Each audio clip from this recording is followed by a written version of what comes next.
हिंदू धर्म ग्रंथों में हर एकादशी का अपना अलग महत्व बताया गया है।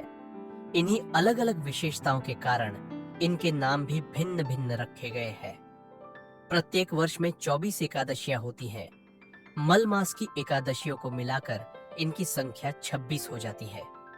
इन्हीं एकादशियों में एक एकादशी आषाढ़ मास के कृष्ण पक्ष की एकादशी, जिसे योगिनी एकादशी कहते हैं। योगिनी एकादशी का उपवास रखने से समस्त पापों का नाश होता है तथा इस लोक में भोग और परलोक मुक्ति भी मिलती है। योगिनी एकादशी व्रत कथा। महाभारत काल की बात है कि एक बार धर्मराज युधिष्ठिर ने भगवान श्री कृष्ण कहा, हे त्रिलोकीनाथ, मैंने ज्येष्ठ माह के शुक्ल पक्ष की निर्जला एकादशी की कथा सुनी। अब आप कृपा करके आषाढ़ माह के कृष्ण पक्ष की एकादशी की कथा सुनाइए। इस एकादशी का नाम तथा महात्म्य क्या है, सो अब मुझे विस्तार पूर्वक बताएं। श्री कृष्ण ने कहा, हे पांडुपुत्र, आषाढ़ माह के कृष्ण पक्ष की एकादशी का नाम योगिनी एकादशी है। इसके व्रत से सभी पाप नष्ट हो जाते हैं। यह व्रत इस लोक में भोग तथा परलोक में मुक्ति देने वाला है। हे धर्मराज, यह एकादशी तीनों लोकों में प्रसिद्ध है। इसके व्रत से सभी पाप नष्ट हो जाते हैं। तुम्हें मैं पुराण में कही हुई कथा सुनाता हूँ, ध्यान पूर्वक श्रवण करो। कुबेर नाम का एक राजा अलकापुरी नाम की नगरी में राज्य करता था। वह शिव भक्त था। उनका हेममाली नामक एक यक्ष सेवक था जो पूजा के लिए फूल लाया करता था। हेममाली की विशालाक्षी नाम की अति सुंदर स्त्री थी।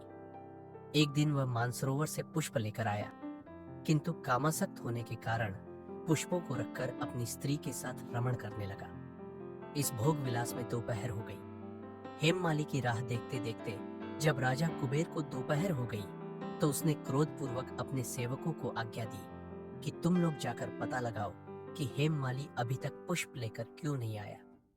जब सेवकों ने उसका पता लगा लिया तो राजा के पास जाकर बताया, हे राजन, वह हेममाली अपनी स्त्री के साथ रमण कर रहा है। इस बात को सुन राजा कुबेर ने हेममाली को बुलाने की आज्ञा दी।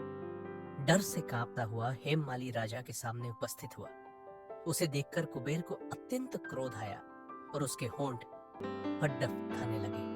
राजा ने कहा, अरे अधम, तूने मेरे परम पूजनीय देवों के भी देव भगवान शिव जी का अपमान किया है। मैं तुझे श्राप देता हूँ कि तू स्त्री के वियोग में तड्डस और मृत्युलोक में जाकर कोरही का जीवन व्यतीत करे।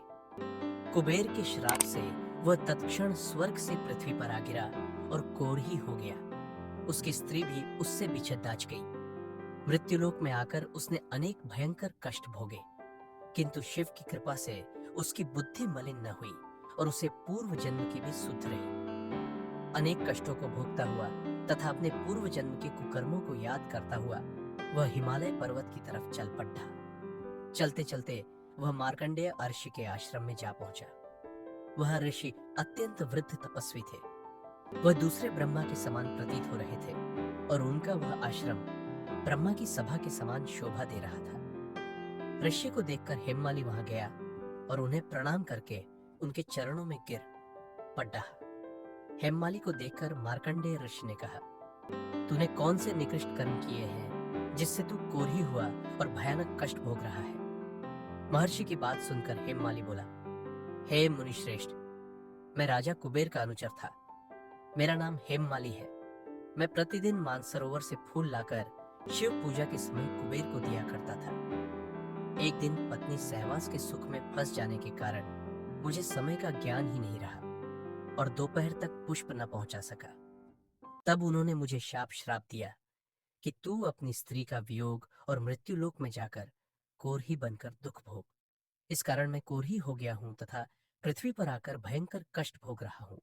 अतः कृपा करके आप कोई ऐसा उपाय बतलाए जिससे मेरी मुक्ति हो।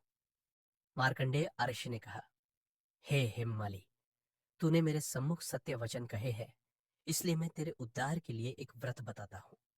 यदि तू आषाढ़ माह के कृष्ण पक्ष की योगिनी नामक एकादशी का विधान पूर्वक व्रत करेगा तो तेरे सभी पाप नष्ट हो जाएंगे।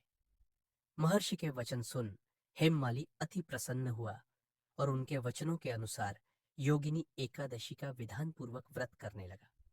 इस व्रत के प्रभाव से अपने पुराने स्वरूप में आ गया और अपनी स्त्री के साथ सुखपूर्वक रहने लगा। भगवान श्री कृष्ण ने कहा, हे राजन, इस योगिनी एकादशी की कथा का फल 88,000 ब्राह्मणों को भोजन कराने के बराबर है। इसके व्रत से सभी पाप नष्ट हो जाते हैं और अंत में मोक्ष प्राप्त करके प्राणी स्वर्ग का अधिकारी बनता है।